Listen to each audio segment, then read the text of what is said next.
Boa noite, me escutam? Perfeito. Boa noite, Maristela. Boa noite, Felipe. Também nos acompanha a Marília, né, que tinha teclado antes, né? A Gabriela também. Tá jóia, né? Deixa eu ver aqui quem mais. A Maristela eu já falei e a Jéssica também tá online, né? Marília também falando que não tá no grupo, né?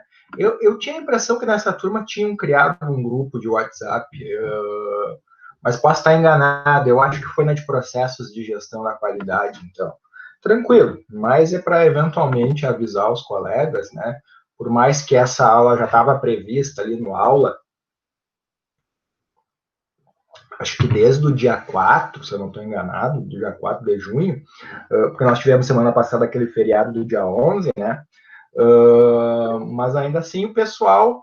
Uh, mas ainda assim o pessoal pode acabar esquecendo, enfim, né?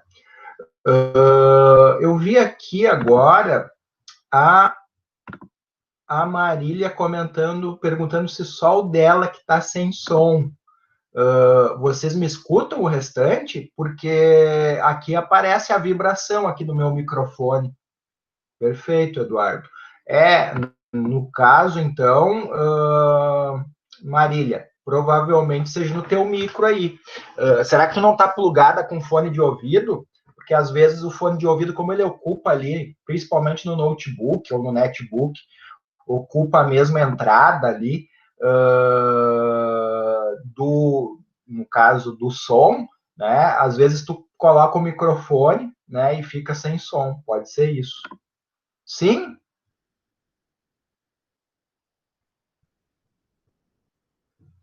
Certo? Então pode ser isso, né, que esteja acontecendo, né? Bueno, pessoal, então a aula de hoje, né, já num tom meio que de despedida, né? Por incrível que pareça, estamos finalizando o semestre. Né? Quando o semestre iniciou, lá naquelas primeiras aulas, eu não fazia ideia de que encerraríamos o semestre dessa maneira. Aliás, nem imaginava que iríamos, né, ter aulas no formato remoto, né? Isso foi bastante surpreendente, né? Ninguém imaginava, acredito nenhum de vocês, que as coisas caminhariam nessa linha, né? Eu particularmente imaginava que essa pandemia seria algo similar ao H1N1, né? Onde se tomaram precauções, basicamente, que eu recordo daquela época, referente ao álcool gel, né? Mas não houve fechamento, pelo que eu recordo, de escolas, algo nesse nível assim, né? De universidades nem pensar, porque de universidade eu dava aula naquela época, talvez escolas de ensino fundamental e médio, mas também não recordo disso, né? Mas enfim, pode ser que na época não tinha filho nem filha, né? Nem um sobrinho também, ensino fundamental ou médio, então isso pode ter ficado, né, no esquecimento para mim, né? Talvez alguém de vocês que inclusive frequentavam o ensino médio na época, né, pode até dizer algo diferente, né? Que se houve algum afastamento das atividades de aula, enfim, né? A Ana que está dando boa noite, Ana. Seja bem-vinda aí ao nosso grupo, né? Mas, enfim, né? Chegamos aqui, né? No formato remoto, né? O pessoal está distinguindo bastante, tá, pessoal? EAD de aula remota, né? Porque no EAD, basicamente, vocês não têm contato com o professor da disciplina, né? Basicamente é com o tutor que se dá as interações, né? O professor ele só faz o planejamento da disciplina, enfim, né? É um outro formato, né? Por isso que tem se chamado esse nosso formato aqui de aulas, né, à distância, de aulas remotas, né, quando é, no caso, de aula para alunos do presencial, né, é diferente, possivelmente, se vocês fazem alguma disciplina desde o início do semestre que já estava prevista na modalidade EAD, vocês devem atestar o que eu estou falando, né, que o formato ele é bem diferente, né, desse formato aqui, né, onde a gente tem comunicação, não eventualmente todas as aulas, né, mas há aulas no formato virtual, nesse formato remoto, certo? Bueno, então, falando agora que estamos chegando ao fim do semestre, né, eu achei extremamente importante, né, trazer algumas orientações, fazer alguns lembretes para vocês e também fazer uma breve revisão aí de todo o semestre, né, pessoal? Eu digo breve porque é difícil pegar um tempo, né, por mais que a gente usasse, de repente, até das 19 às 22 para falar do conteúdo de todo o semestre, né? Tem bastante coisa aí, né? Então, eu reduzi aquilo, né, que eu entendi o principal, né, que é aquilo que vocês mais devem saber realizando essa disciplina, né? Mas antes de falar, então, da revisão, efetivamente, né, eu vou mostrar aqui para vocês algumas coisas, tá? Primeira delas, pessoal, está disponível na plataforma, tá? O trabalho discente efetivo da nossa quarta atividade semipresencial. Tá? Consiste no mapa mental sobre o artigo referente a sistemas integrados de gestão, os ERPs. Né? Eu vou abrir aqui, tá? Como eu sempre faço com aquelas atividades que encerram no dia que eu estou online com vocês, né? Eu vou estender o prazo dela até amanhã, tá, pessoal? Até para que vocês não precisem sair correndo da aula pensando, ah, meu Deus, lembrei de uma atividade agora, vou lá fazer, né? Podem ficar tranquilos que daí ela só vence amanhã, tá? Eu vou fazer essa alteração aqui já, né? Perfeito. Aqui eu entrei em quem já postou, na verdade eu tenho que entrar no modo edição aqui. Só um momentinho. Que eu errei aqui, né? A forma de entrada aqui na sala. Vamos ver agora.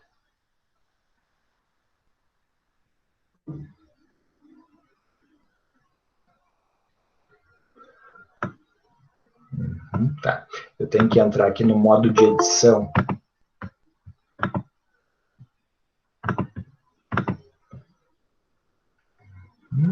Beleza.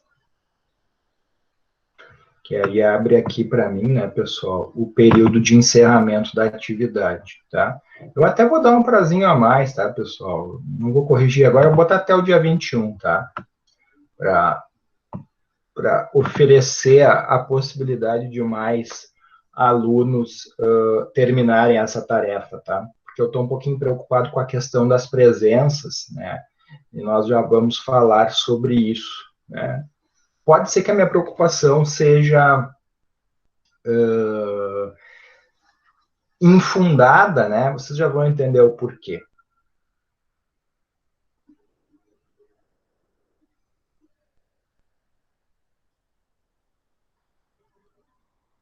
Bueno, então, essa atividade semipresencial, então vocês têm até domingo para fazer, né? Ficam uns diazinhos a mais aí, né? Que podem ser bem valiosos nessa reta final, né?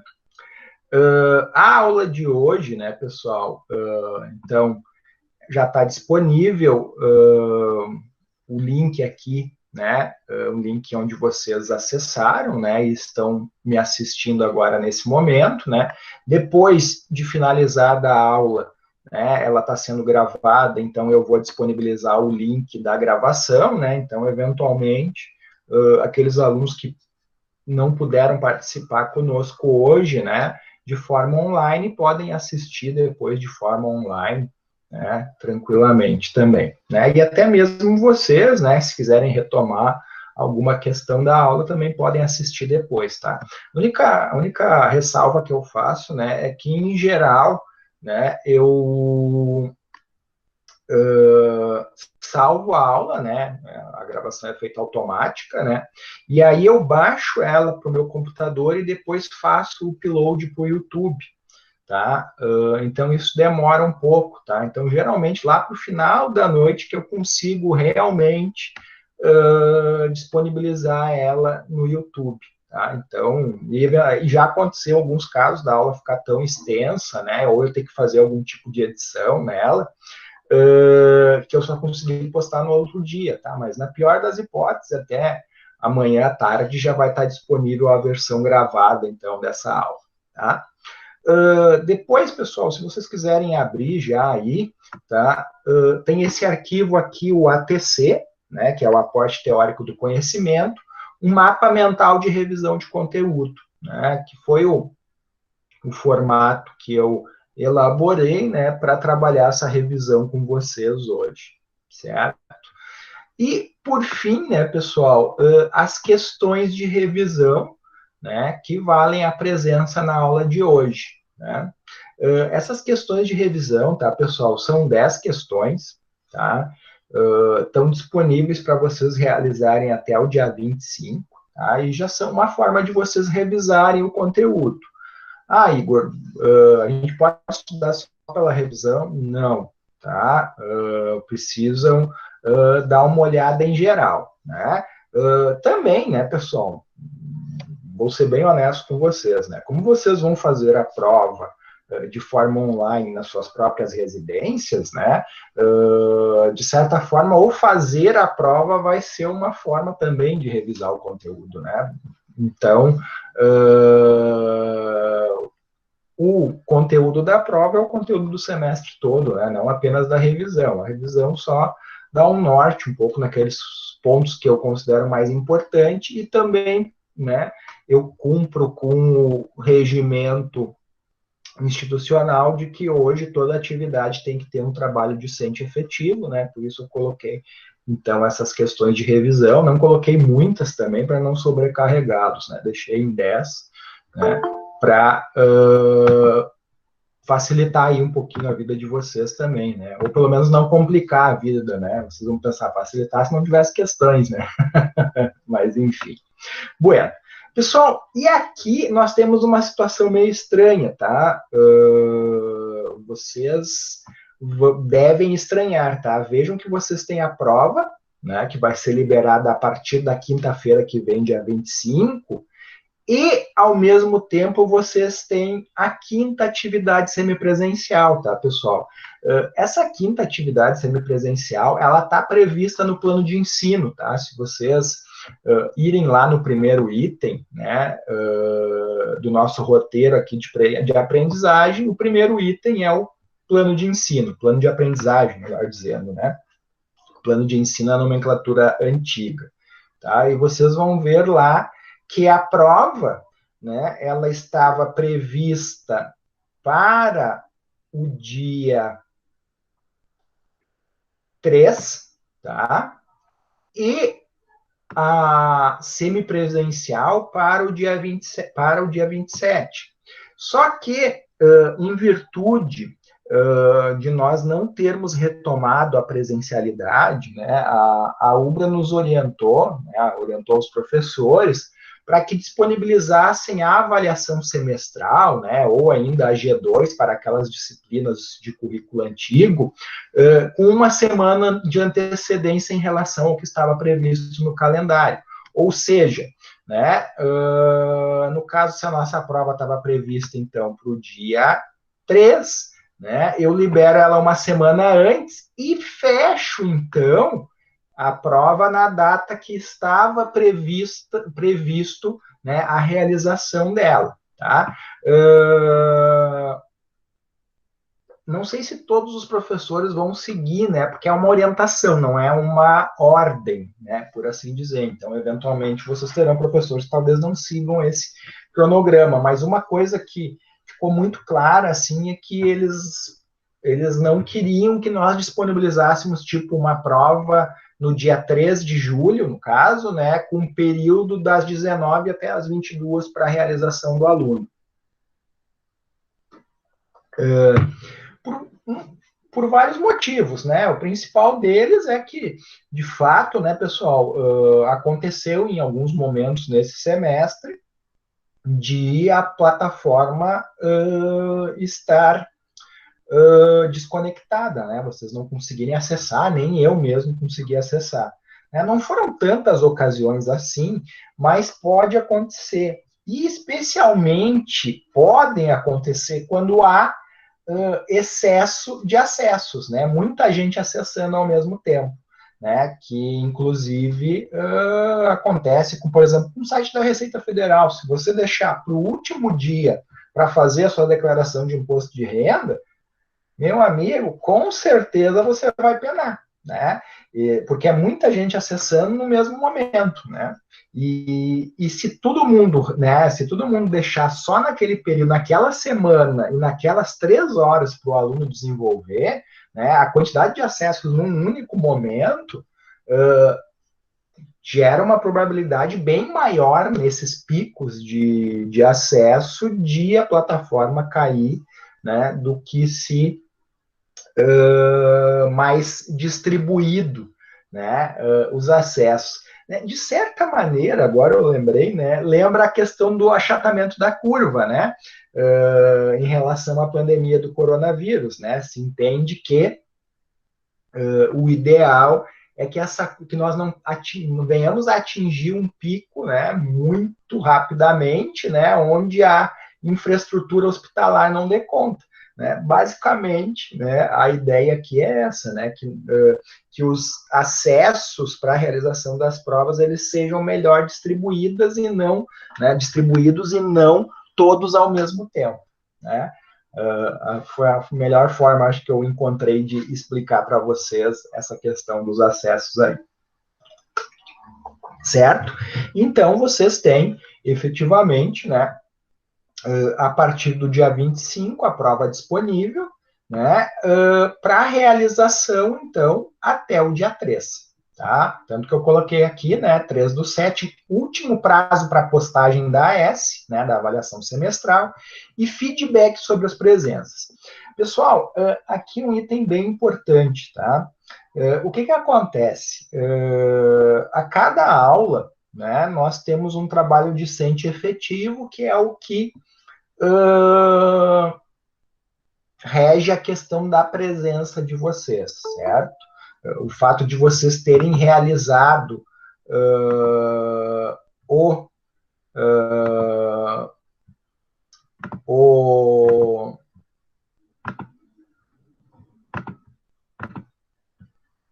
o TDE, né, o trabalho discente efetivo, é que vai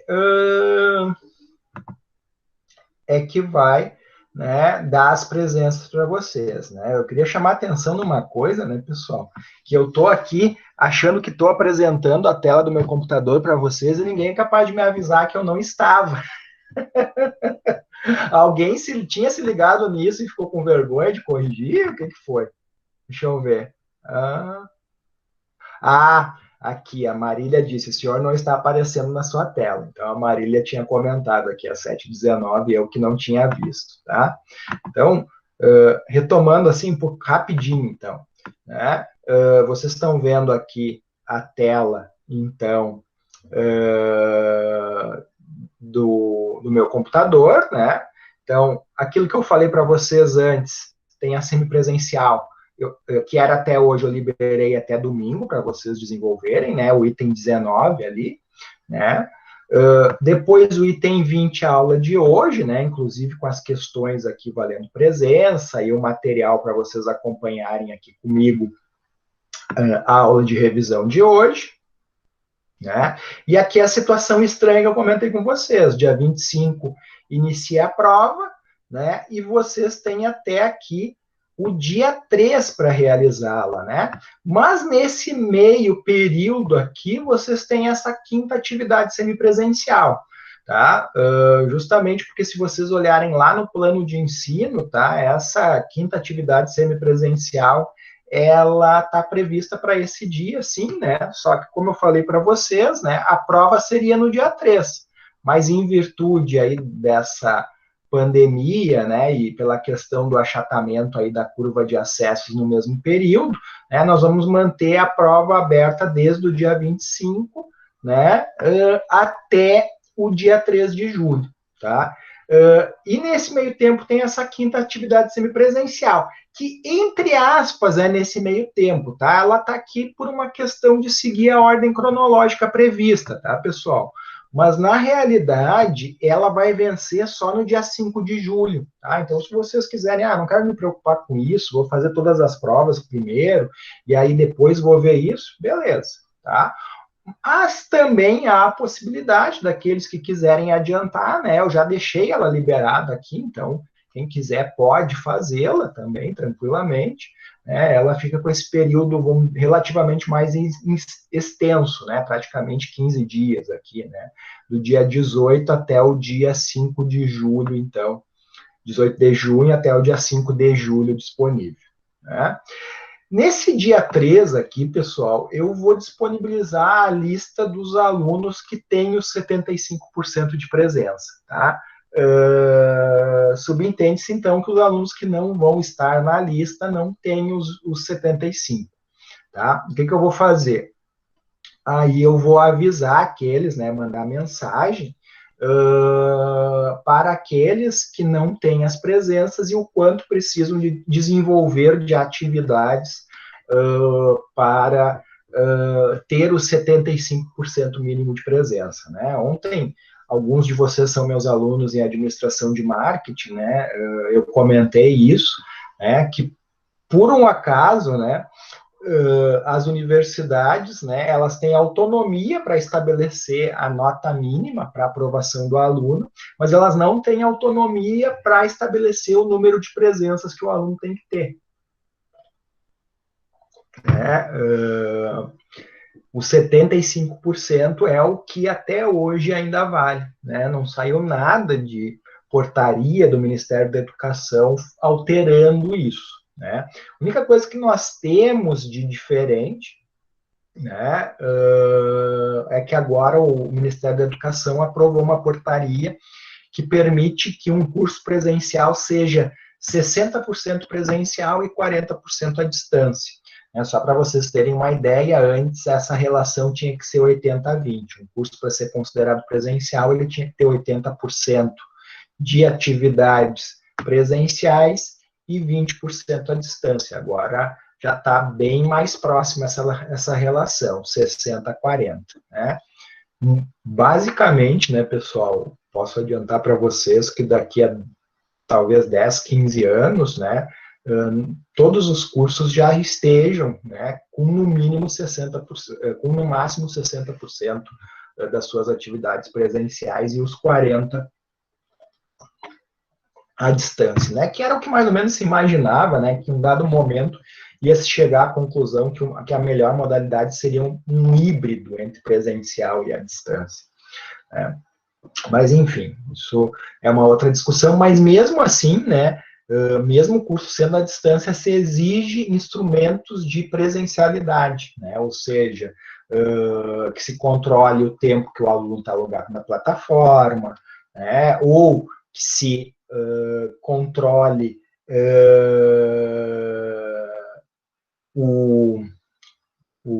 os alunos, né, pelas atividades que são postadas, né, que é o caso que a instituição está fazendo, enfim, né, existem algumas opções aí, né, a da UBRA hoje é a questão das atividades, dos trabalhos discentes efetivos, certo?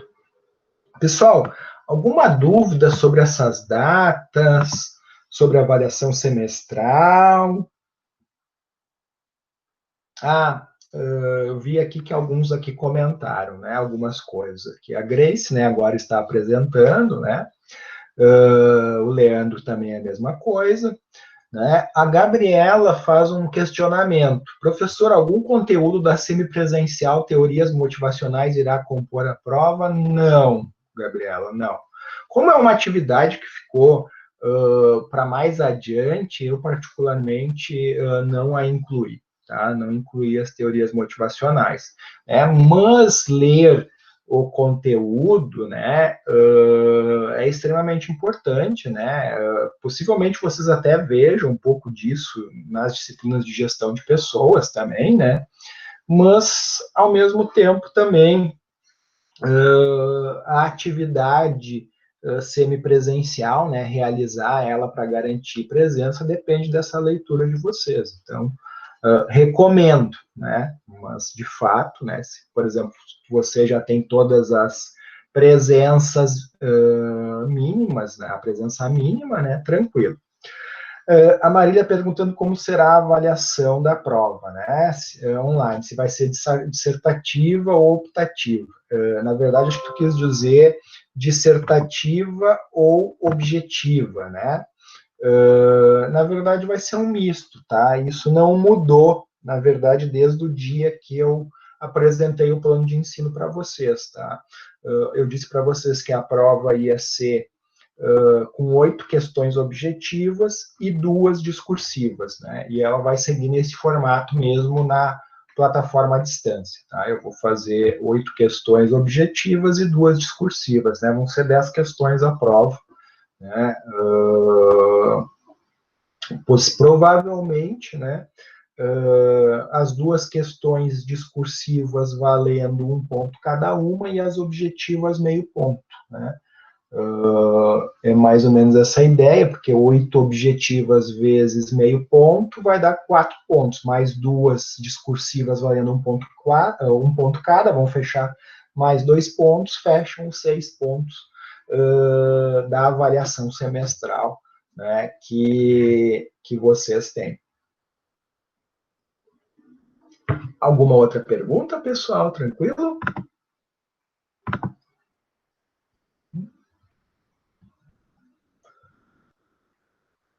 Bom,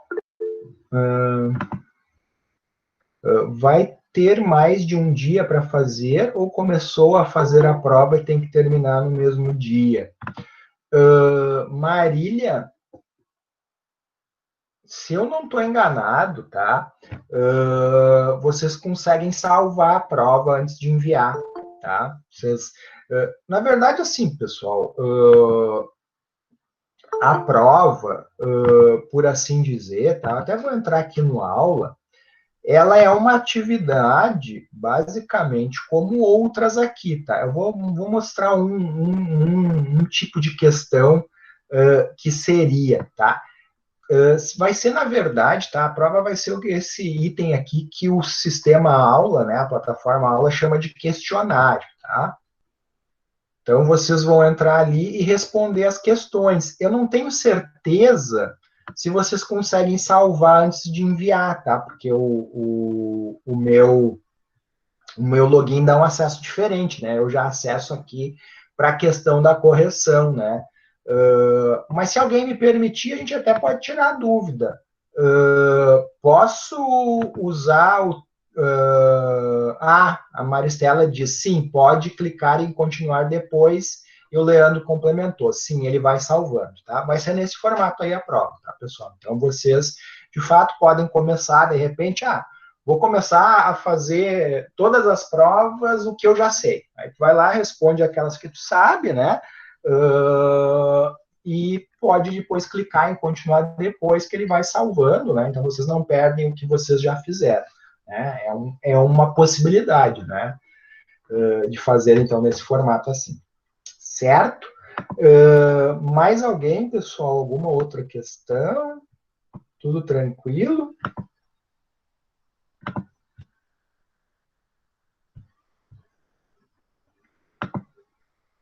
Bom, qualquer coisa, né, pessoal? Vocês podem abrir o microfone aí sem problema, tá? De vez em quando, tá, pessoal? Eu só vou pedir para vocês agora ficarem atentos. Eu vou colocar a apresentação aqui na minha tela, tá? E preciso que vocês, se por um acaso cair a minha conexão, né? De vez em quando, eu vou ficar perguntando para vocês e alguém, por favor, abre o microfone e me responde, tá? Porque, para não ficar, né? Como alguns alunos já me comentaram, de professores que ficaram meia hora falando sozinho, né? E sem ninguém assistindo, porque ele tinha caído, né? Tinha caído a conexão dele. Então, por favor, né? De vez em quando eu vou perguntar, vocês me escutam, né? Porque agora, quando eu colocar aqui nessa apresentação, vocês não aparecem na minha tela, tá? Vocês me veem, mas eu não estou vendo vocês nesse momento. E aí, o risco de eu ficar falando, né, por bastante tempo, sem ninguém estar me ouvindo, ele acaba sendo relativamente grande, né? Então, por isso que eu peço esse auxílio aí de vocês, certo? Deixa eu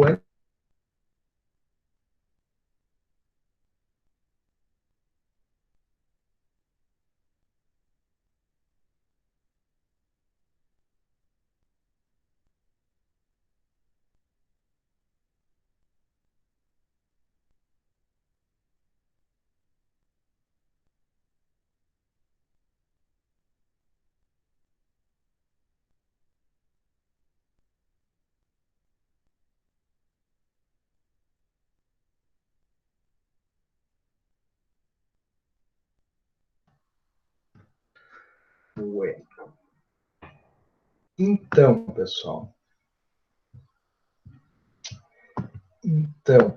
fiz aqui um mapa mental,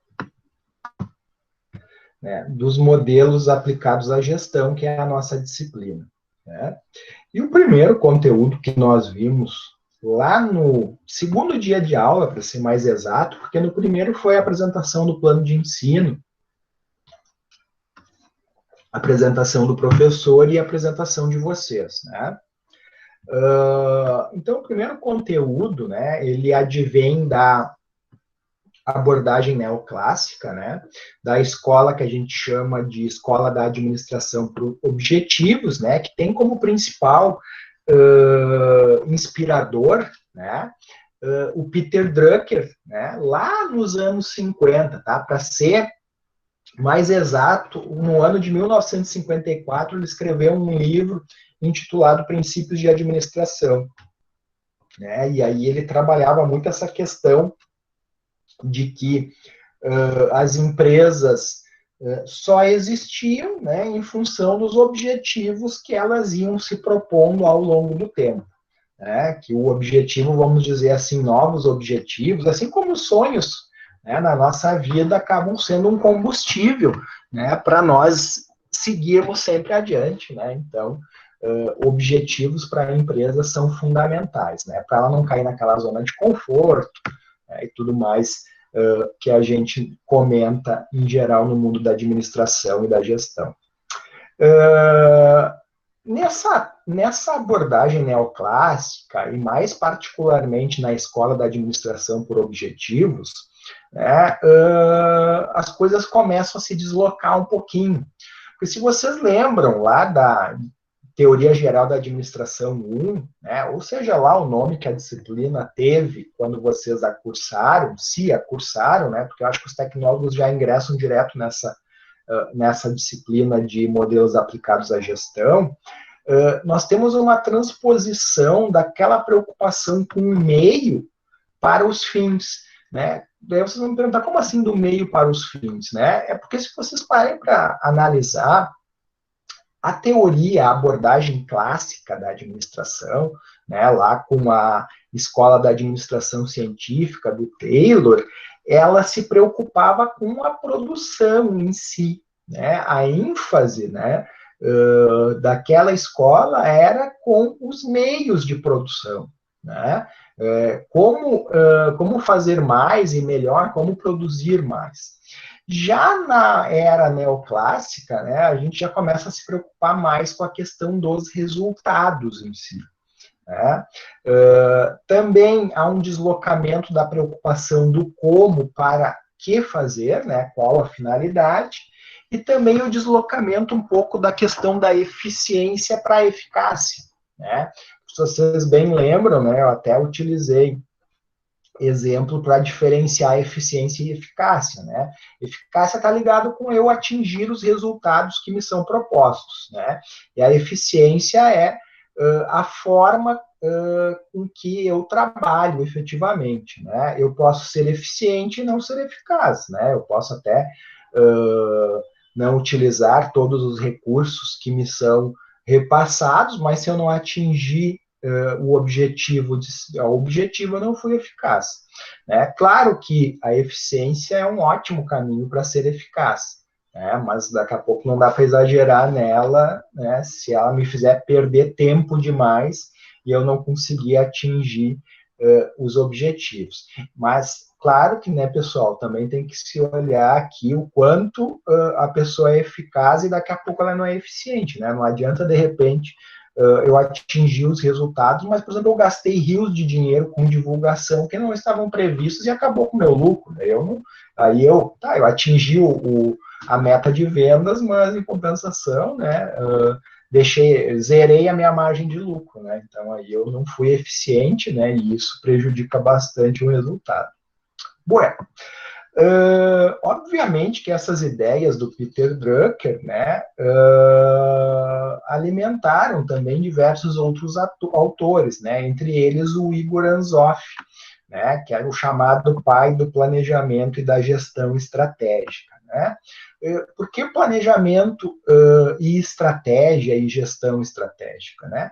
Porque, na verdade, se viu que eram duas coisas que se entrelaçavam, né? Que estavam interligadas efetivamente. Né? O planejamento é importantíssimo, né? O planejamento é o nosso plano de voo, né? Onde eu estou e para onde eu quero chegar, né? E a estratégia é o roadmap, né? É o nosso mapa, é o nosso guia de como que nós vamos chegar lá, né? Então, enquanto o planejamento trata do que fazer, né? Trata também de como, quando, em quanto tempo e com que recursos, a estratégia também é fundamental nesse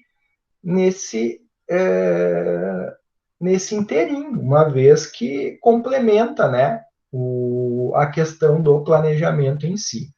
Né? E dentro da área da estratégia, né, nós temos desde a estratégia política, né, especialmente dos gregos e romanos, né, que é os que nos dão registros históricos mais precisos, né, embora outras civilizações também se utilizavam de estratégia, né, até porque mesmo estratégias que já são numa outra seara militares existem também há muito tempo. Né.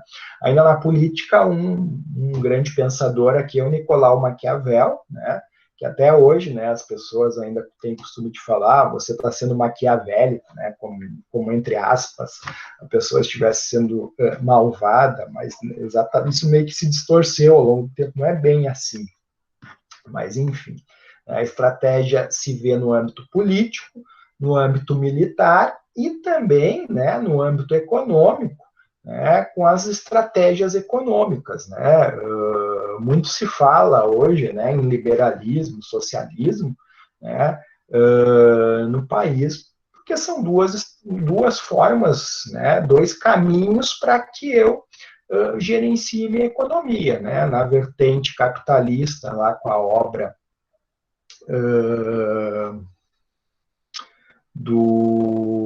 puxa, me fugiu o nome, no socialismo do Karl Marx, né? O livro aquele, O Capital.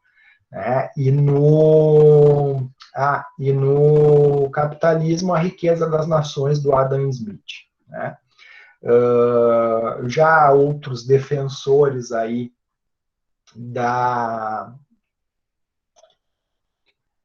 do meio termo, que seria a social-democracia, né?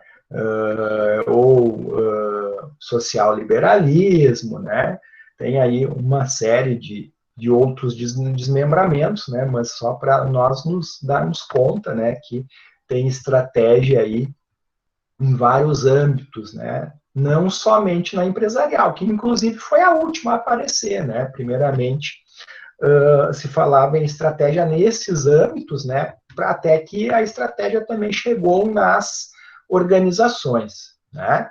E dentro dessa questão, né, um livro bastante citado aí é o Safari da Estratégia do Mintzberg, né? Que ele traz o que ele chama de 10 escolas da estratégia.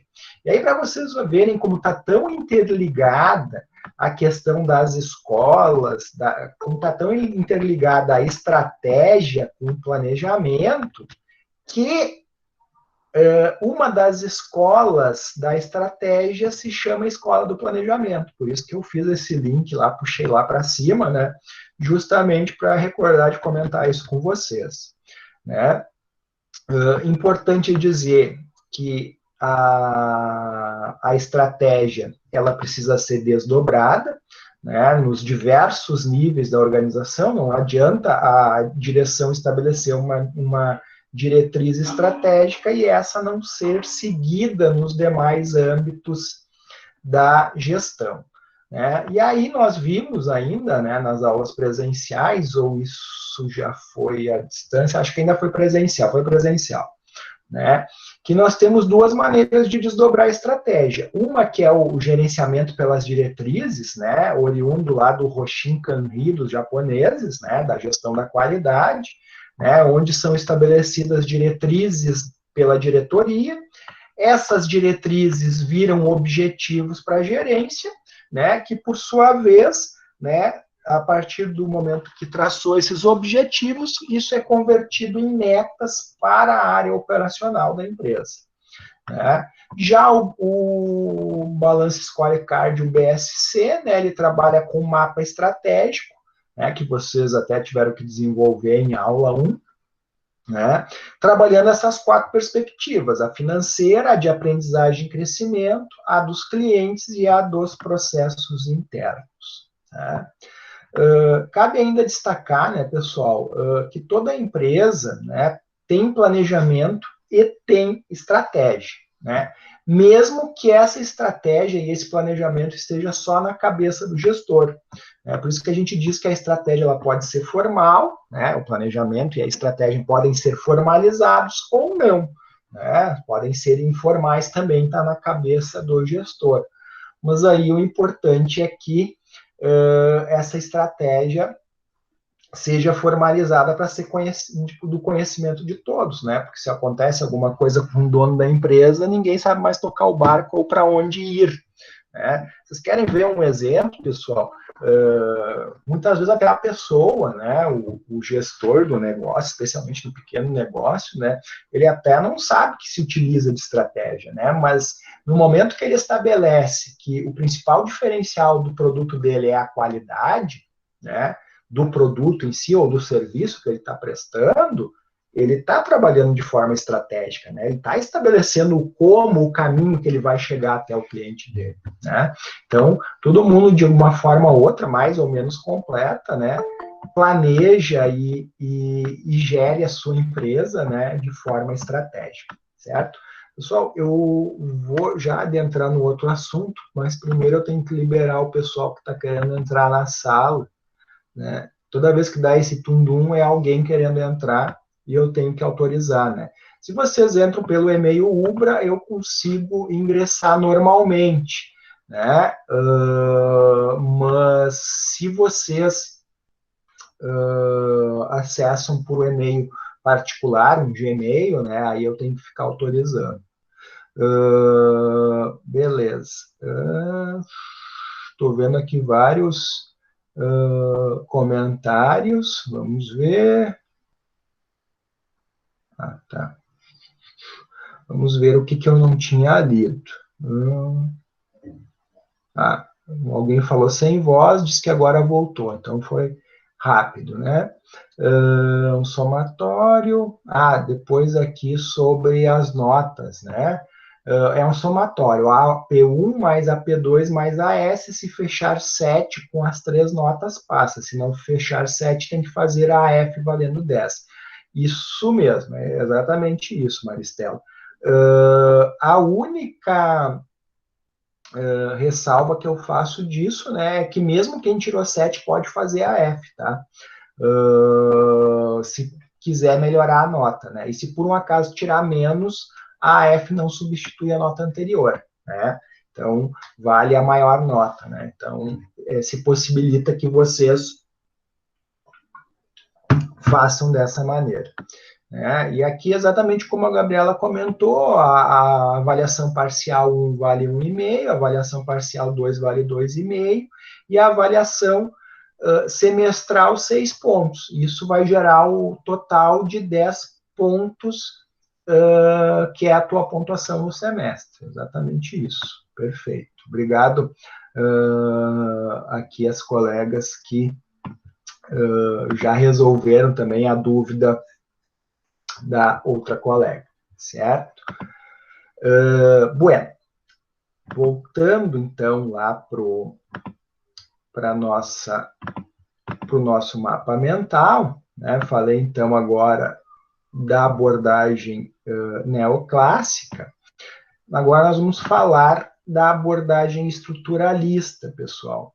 Na abordagem estruturalista, né, nós trabalhamos com as diferentes estruturas de empresa e diferentes tipos de organização, né? Nós falamos da estrutura simples, né, onde o organograma da empresa, né, normalmente é composto pelo dono da empresa e apenas uma linha logo abaixo dele dos colaboradores, né? Geralmente é uma empresa jovem, né, que está iniciando, né, e por isso não tem muitos funcionários, né, e aí normalmente toda a estratégia, o próprio planejamento, né, especialmente se ele não for um administrador ou um tecnólogo em gestão, vai estar todo normalmente mais na cabeça, né, do que propriamente formalizado, né, que a gente falava antes da questão da formalização e informalização dos negócios, né. O outro tipo de estrutura é a funcional, né, que é aquele organograma, né, onde eu tenho as diferentes funções dentro da organização, né, normalmente os 3 níveis bem definidos, nível estratégico, nível tático e o nível operacional. Né, também é conhecida, no caso, como organização do tipo máquina ou profissional, né, máquina porque essa estrutura começou a acontecer a partir da Revolução Industrial, né? A partir do momento que as organizações começaram a ganhar maior porte, né, começou a se dividir a organização em funções, né? Isso, um dos mais conhecidos autores aí que trabalhou essa questão estrutural das empresas, especialmente na era clássica, foi me fugiu o nome do cara agora, era o Fayol. Foi o Henry Fayol, né? O Taylor trabalhou a questão da produção, mais especificamente, né? E o Fayol, na Europa, trabalhou mais a questão da estrutura, da organização, das funções do administrador, do gestor. Né? Depois nós temos a estrutura divisional, né, que é conhecida como organização diversificada. Né? Aqui, normalmente, estão aquelas empresas que trabalham com unidades estratégicas de negócio. Né? Eu me lembro que isso eu também, me parece que eu comentei isso em aula ainda também. Né? Que eu dei o exemplo, por exemplo, da própria Ubra, né, que tem diferentes unidades, Porto Alegre, Canoas, Gravataí, Guaíba, Torres, etc. Né? Então, geralmente, né, ligadas a uma matriz, no caso a Ubra é uma mantenedora, né? Também ocorre muito naquelas empresas ou naquelas marcas que têm um mix de produtos muito grandes, né? Então, daqui a pouco uma divisão, né? Por isso divisional,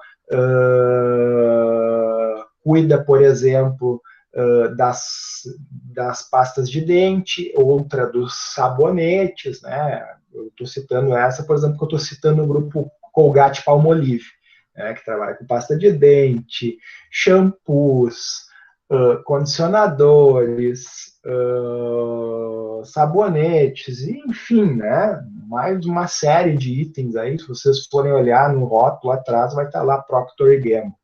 né? Desculpa, Procter Gamble não, Colgate-Palmolive, né? Então, trabalham aí com diferentes divisões, né? E aí, né, remetem dinheiro para uma matriz, mas enfim, né? Também tem estrutura geralmente, né, particular, para fins de gerenciamento das contas, né, não trabalha tipo um caixa único, por exemplo, como o governo do estado, né, que todo o dinheiro da secretaria, seja da fazenda ou de outras, acaba indo para um único local, né, elas, no caso na divisional, em geral, se espera que elas tenham autonomia, até para que se veja, né, qual delas dá lucro, qual não dá, enfim, claro que isso dá para fazer com uma boa divisão de centro de custo, se eu quiser manter o caixa centralizado, mas é um pouquinho mais complicado. Mas, enfim, dá também. Depois, as organizações de estrutura matricial, né, que seriam as organizações tidas como inovadoras, né, por que matricial? Né? Geralmente é aquelas que trabalham por projetos, né, escritórios de engenharia, né, de desenvolvimento de software, normalmente, né, de jogos, né, de videogame, por exemplo, normalmente trabalham por projetos, né, e aí cada projeto tem uma equipe, né, e essa equipe acaba sendo subordinada, por exemplo, a diferentes diretorias, né? Eu digo que normalmente são aquelas que acabam tendo muito cacique para pouco índio, né? Aí, eventualmente isso pode acontecer, né? Claro, depende muito do porte da empresa, né? Mas geralmente quando a equipe de trabalho se reporta a diferentes gestores, né? E muitas vezes tem até líder situacional, né? Conforme o projeto, por exemplo, é um projeto de programação numa linguagem específica, é um programador que se torna o líder, que é o especialista, por exemplo, em Java. Né? Agora, se um outro software a ser desenvolvido for numa outra linguagem de programação, né, acaba sendo especialista, né, o principal especialista naquela linguagem. Né? Então, também gera essa questão de liderança situacional. Além dessas, né, pessoal, nós temos dois tipos de organização, a política e a missionária. Tá? Por que elas aqui elas não estão correlacionadas a um tipo de estrutura? É porque nessas organizações aqui varia muito o tipo de estrutura. Tá? Nós podemos ter organizações políticas com estrutura funcional, com estrutura divisional, matricial, e ao mesmo tempo, né, podemos ter organizações missionárias também se utilizando de diferentes tipos de estrutura. Né? Eu lembro que um exemplo que eu tinha lá nos meus slides de organização política era o sistema judiciário brasileiro, né, que inclusive era bem complexo, né, e até acho que cheguei a comentar com vocês que isso explicava porque que muita gente, às vezes, acaba sendo responsabilizado criminalmente por algo, né, mas acaba recorrendo até que prescreve o crime, né, uma vez que existem inúmeras instâncias, né. Acho que até cheguei a comentar, eu particularmente sou partidário, acho que sim, que a pessoa deve ser condenada efetivamente quando for condenada em segunda instância, né? Em primeira, eu acho um tanto errado, porque é um único juiz, né? Agora, na segunda instância, é um colegiado, né? Mas, enfim, isso é uma discussão, né, que renderia aí boas horas de chimarrão ou de churrasco aí para falar. Bom, e por último, a organização missionária, né? Essa daqui é muito presente no nosso interior do estado, né? Que são as cooperativas, né? Temos várias cooperativas agrícolas, né? Que trabalham nessa linha, né? Da sua missão propriamente dita. Mas vocês vão dizer, mas Igor, todas as organizações têm missão. Sim, né? Mas essas, vamos dizer assim, a missão delas é prover, né? Os seus cooperados, né, não apenas, né, um único cooperado, enfim, né, elas têm, vamos dizer assim, um objetivo mais coletivo, por assim dizer, certo? Depois, meus caros, então, né, das abordagens neoclássica e estruturalista, né, uma outra abordagem da administração é a abordagem sistêmica. Né? Essa sim eu tenho certeza que já falamos dela de forma à distância, né? Essa daqui eu não cheguei a dar em aula presencial, né? Apenas disponibilizando o material na plataforma, né? Na abordagem sistêmica, né? Eu tenho a escola da tomada de decisão, né? Onde eu tenho dois modelos de tomada de decisão, né? O modelo racional e o intuitivo. O racional, aquele baseado em fatos, dados e números, e o intuitivo, muito realmente, como o próprio nome já diz, baseado na intuição, né? Porque na intuição, porque de fato, né, há muitas decisões que a gente não vai dispor de números, né, de, de maiores informações para tomar a decisão, mas precisa tomar, né? Engraçado que eu até acho que cheguei a comentar isso em sala de aula, mas não recordo de ter dado essa aula presencial. Pode ter sido de um outro semestre, né? Eu lembro, por exemplo, de uma decisão que eu tive que tomar em relação a duas funcionárias, né? Do setor de limpeza da organização na qual eu trabalhava, que uma afirmava ter sido agredida pela outra, ter sido jogado contra a lixeira, tá? A gente escutou o barulho no corredor, né? Mas a outra colaboradora jurava de pé junto, né? Que a dita cuja, né? A acusadora, né? Tinha na verdade, ser jogado contra a lixeira. Né? E aí, vai saber quem está falando a verdade. Infelizmente, naquele local especificamente, nós não tínhamos câmera. Moral da história, né? A minha intuição, né? Por até me dizia que uma delas estava certa, né? Mas para uma outra colega minha, né? Ela já achava diferente. Enfim, no final das contas, né, acabamos, infelizmente, tendo que demitir as duas, né? Porque né, ficou a palavra de uma contra a outra, e a gente já sabia que elas tinham rixa uma com a outra, enfim, né? E chegaram a vias de fato, então não teve outra alternativa senão né, se desfazer do trabalho das duas. É né? Uma pena, enfim. Né? Nunca ficamos sabendo, no final das contas, quem estava certo, porque ninguém acabou assistindo efetivamente o ocorrido. Né? Mas, enfim, é um exemplo aí de uma decisão onde nós não dispomos de todas as informações para tomar a melhor decisão. Né? Mas pegando né, o lado racional, aí nós temos a ciência do gerenciamento, né, o Management Science, né, com os modelos matemáticos avançados para tomada de decisão. Tá? Então, nós temos a pesquisa operacional, a teoria das filas, o método do caminho crítico, né, o PERT-CPM, que vocês veem na disciplina de gestão de projetos, inclusive, a teoria de redes, né, e as heurísticas e meta-heurísticas que já trabalham com questão de inteligência artificial, enfim, é algo bem avançado aí na área desses modelos matemáticos avançados, né? Vocês devem recordar lá que nas apresentações, né, eu dei um exemplo de pesquisa operacional, mais especificamente dentro da pesquisa operacional de uma programação linear envolvendo uma fábrica de mesas e cadeiras, né, onde buscava-se atingir o nível ótimo entre a produção de mesas e cadeiras, né? Era apresentado a receita que cada uma delas dava, né? E se procurava chegar ao nível ótimo de produção entre mesas e cadeiras, aquele que entregava um maior valor de lucro possível, né? Na combinação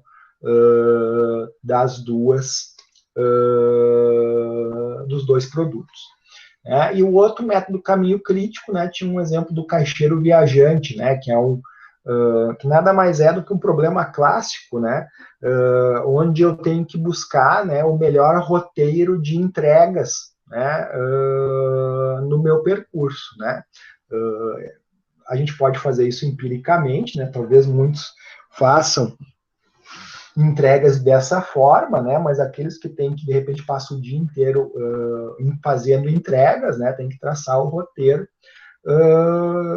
que poupe mais combustível, né? Que seja mais rápido, enfim, né, tem que reunir aí uma série de variáveis, né? Para levar o menor tempo possível, né? Ainda dentro da questão da tomada de decisão, né? Vale lembrar que a tomada de decisão, né, pode ser conceituada como a escolha entre as alternativas disponíveis para que eu venha atingir um determinado objetivo, né? Essas decisões elas podem ser programadas ou não programadas, né? Eventualmente eu posso já ter fluxogramas desenhados, né? Com decisões já pré-estabelecidas, né? Vocês devem ter visto na disciplina de gestão da qualidade, né, ou ainda verão, se não a cursaram, ou na disciplina de sistemas de informações gerenciais, né, que um símbolo do fluxograma é o losango. Geralmente ele vai indicar decisão, né? Se sim, né, o produto segue adiante, se não, por exemplo, num processo de inspeção, né, se o produto não atende, ele é descartado ou mandado para reciclagem, enfim, né, são decisões que já estão programadas, né, elas já têm um manual que já estabelece o que fazer em caso daquele problema acontecer. E as não programadas essas que de vez em quando caem no nosso colo, como o caso que eu comentei antes para vocês das duas senhoras da limpeza lá da instituição que eu trabalhava. Né? Obviamente, tomada de decisão também, né? Ela visa solucionar problemas, né? E esses problemas podem ser de três ordens, podem ser estruturados, né? Onde eu tenho uma boa ideia, né, do que eu tenho para enfrentar. Eles podem ser desestruturados, né? Meio ambíguos, como é o caso aquele que eu citei para vocês das duas colaboradoras, né, ou podem ser de crise, né, como é o caso esse da pandemia agora. Né, muitas empresas, né, a grande maioria, né, digo ali quase sem medo de errar, quase 100%, não esperava que nós chegássemos ao ponto que chegamos. E aí tem que estabelecer um plano contingencial, né, para enfrentar a crise. Né? Ainda nessa escola, pessoal, né, nessa abordagem sistêmica da administração, nós temos a escola da teoria geral de sistemas. Né? Vocês devem lembrar que um sistema, né, ele é composto por entrada, né, o nosso input, processamento, né, o output, que é a saída, né, e a retroação. Né? Imaginemos aqui, né, entra matéria-prima numa fábrica, essa matéria-prima ela passa por um processo de manufatura e, ao final, gera um produto, né, para ser entregue ao cliente. E o cliente, né, se ficou satisfeito, mas principalmente se não ficou satisfeito, possivelmente vai nos fornecer um feedback que vai nos fornecer essa retroação aqui, né, para que a gente possa aperfeiçoar os nossos processos, né, e não termos clientes insatisfeitos. Né? Ainda, né, na teoria geral de sistemas, nós vimos o que são dados, né, e depois o que é informação. Né? A informação nada mais é do que um conjunto de dados com significado.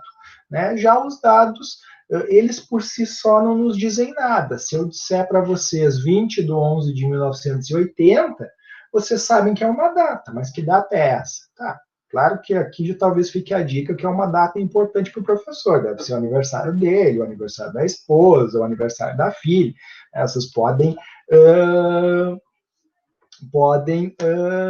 fazer essas ponderações, mas de fato vocês só saberão se eu disser, né, do que é. É a minha data de aniversário. Né? Então, uma informação, para ter uma ideia, então 20/11/1980 é um dado. Agora, professor Igor nasceu no dia 20/11/1980, isso é uma informação.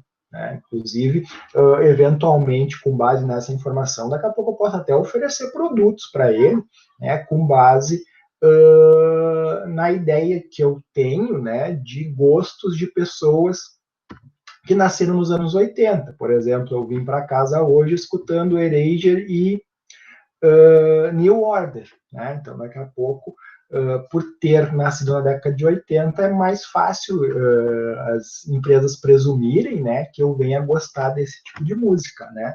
Bem ali no final dos anos 80 e início dos anos 90, né? Então, é um exemplo, né, do que uma informação pode gerar aí de oportunidade para as empresas trabalharem, né? Mas vale dizer, né, que a informação ela só é realmente importante uma vez que ela realmente seja necessária, né, que ela faça algum sentido, né, para a empresa que está recebendo a informação, né, que ela seja realmente precisa, né, não dá para ter informação mais ou menos precisa, né,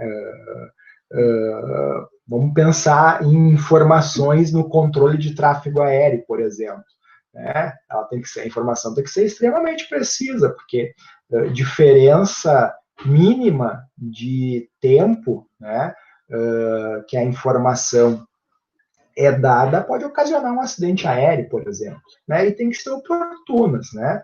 Tem que vir no tempo certo, né? Não adianta eu receber essa informação, por exemplo, sobre a data de nascimento do professor Igor, depois que ele já foi atendido por uma concorrente minha, por exemplo, né? Então, esses aspectos aqui ligados à teoria geral dos sistemas, né? Ainda ligada a essa questão das tecnologias atuais, as tecnologias da informação e comunicação, né, normalmente geridas pelo departamento de TI das organizações, né, que normalmente trabalham em duas linhas, no hardware e no software, né? No hardware, como o próprio nome já diz, trabalha na questão da linha dura, né? Então, computadores, impressoras, os próprios aparelhos de RFID atualmente, né, de radiofrequência, né? E no software, os sistemas de ERP, CRM, os BIs, Business Intelligence, né? Os softwares de gestão integrada empresarial e os softwares de relacionamento com o cliente, né, os CRMs, né, são alguns exemplos aí de softwares relacionados às organizações, né.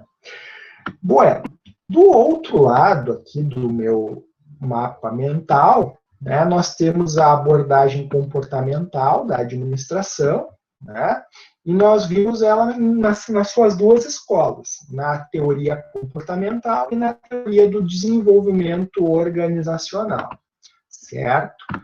Pessoal, eu vou trocar um pouquinho de tela para ver, todos me ouvem, tá? Estou vendo ali o Leandro movendo-se, me fez sinal de positivo. Prossigo, então. Vamos lá. Então, na abordagem comportamental, né, nós temos aqui a questão da liderança, né, do que nada mais é do que influenciar pessoas, né, no caso empresarial, influenciar pessoas a atingirem os objetivos da organização, né? Para isso, né, um líder deve promover empowerment, né, que é o empoderamento das pessoas, né, o fato das pessoas poderem tomar decisões, por exemplo, dentro da organização. O alinhamento, né, eu coloquei aqui a figura de um barco de papel porque era a figura que tinha, né, mas eu gosto sempre de utilizar um barco a remo, na verdade, né, onde o líder ele deve promover o alinhamento entre os colaboradores, onde todos devem remar na mesma direção, em busca dos mesmos objetivos, né? Se cada um remar para um lado, a organização não vai a lugar nenhum, né? E ainda, um outro aspecto importante do líder é o controle. Preferencialmente, né, que ele consiga promover entre seus liderados o automonitoramento, né? Mas, né, ele também tem que, como eu botei aqui um desenho de lupa, né, tem que visualizar bem, né, como andam as atividades da sua equipe de trabalho, né. Não obstante, né, a influência que o líder pode gerar no grupo, né, ele pode ser centralizador ou pode ser descentralizador, né?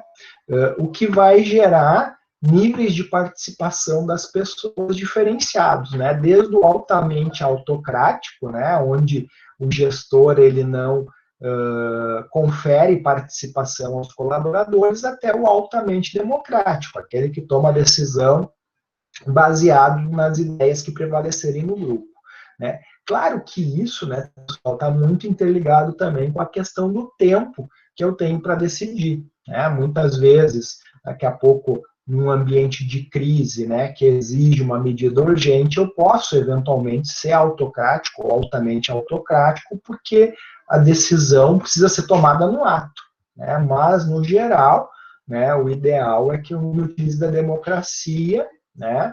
Obviamente, quando eu tenho mais tempo, né, para tomar a melhor decisão, porque eu consigo geralmente ver um maior número de ângulos, etc. Né? Ainda sobre o controle, né, o gestor pode se utilizar do controle via PDCA, né, que é aquele plano do check action lá da gestão da qualidade, né, planejar, fazer, checar e agir, né, então eu planejo, né, faço, verifico se está ok, né, e tomo alguma medida corretiva, tomo uma ação corretiva se for necessário no processo, né. E o PDCA eu posso controlar a partir daquelas perspectivas, né, a financeira, de aprendizado e crescimento, de clientes, né, e dos processos internos. Já outra vertente aqui da abordagem comportamental, eu tenho a teoria do desenvolvimento organizacional, né, onde basicamente se trabalha a questão dos processos relacionados à gestão de pessoas. Pessoal, vocês de repente vão pensar, mas, professor Igor, a questão de gestão de pessoas não era lá da teoria das relações humanas, né? Lá na TGA1 a gente viu assim, sim, iniciou lá, né? Mas depois, nos anos 60, mais adiante, né, começou a se trabalhar essa teoria do desenvolvimento organizacional e todos os processos que envolviam a gestão de pessoas. Então, vamos dizer assim que ela é uma evolução lá daquela escola de relações humanas, né? Onde os processos de gestão de pessoas são o que? Agregar, né, que envolve o processo de recrutamento e seleção das pessoas, né, o aplicar, né, então, alocar essas pessoas onde elas vão render mais e melhor, né, onde elas vão se realizar profissionalmente.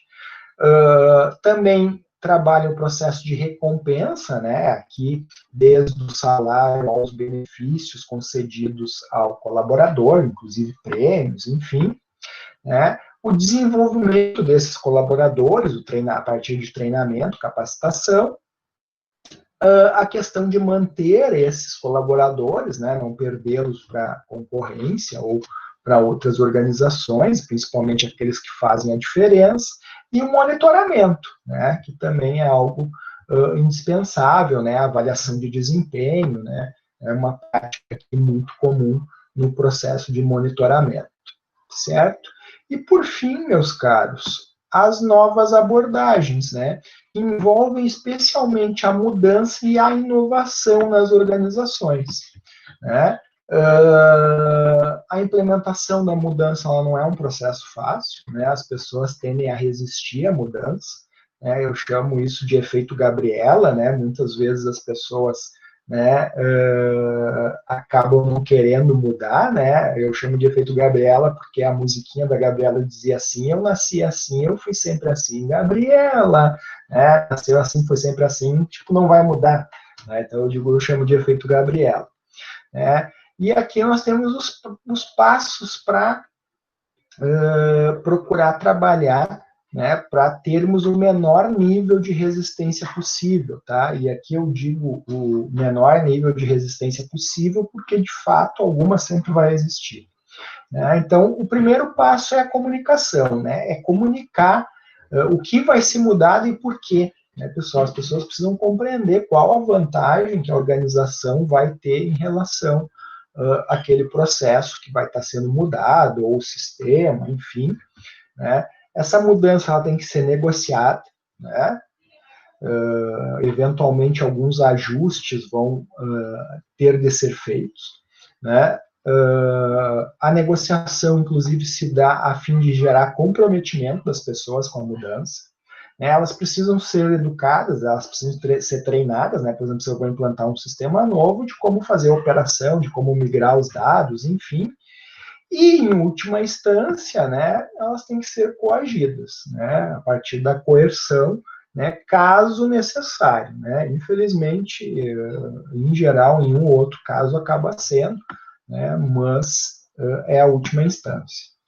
E em relação à inovação, né, pessoal, é importante dizer que a inovação é uma irmã siamesa aqui da mudança, né, elas estão intrinsecamente juntas, né.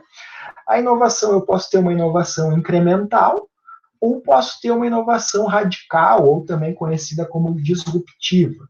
Tá? A incremental é aquela que e ficou uma palavra diz, eu incremento algo no meu produto, né? Eu insiro alguma nova funcionalidade, algo novo no meu produto, né? Eu incremento ele, propriamente dito.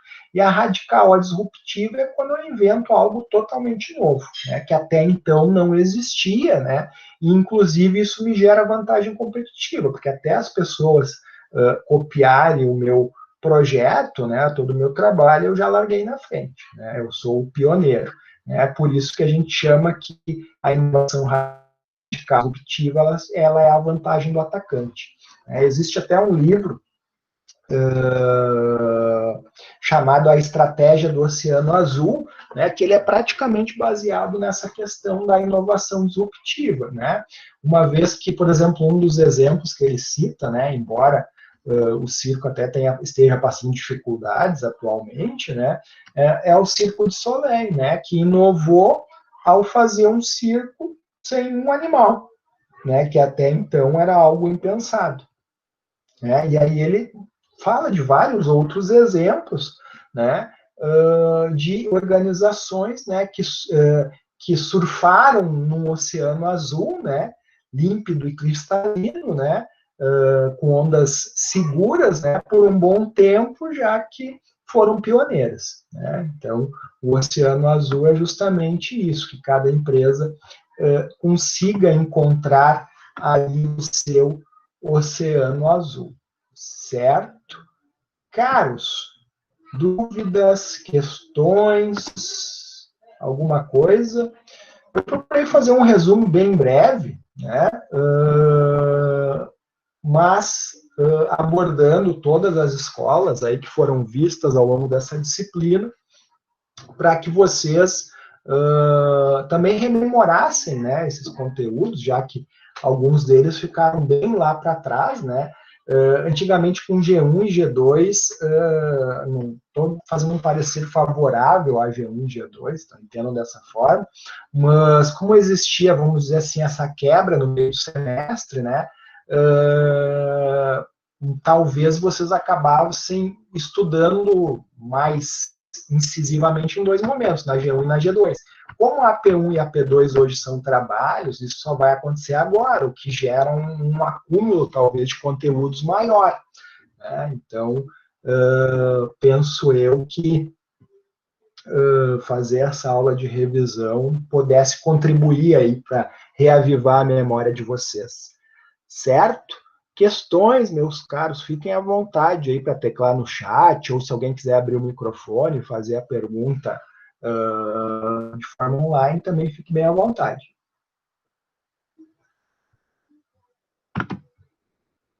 Parei de apresentar aqui a minha tela e estou botando no modo layout, né, que eu consigo ver aí o rosto de todos vocês que me acompanham nesse momento, né, especialmente do Leandro, que é o único que está com a câmera aberta, né. Inclusive, né, Leandro, eu sei que tem alguns professores que exigem que todos os alunos estejam com a câmera aberta, né? Não é o meu caso, agora eu vi que a Michelle também abriu a câmera, né?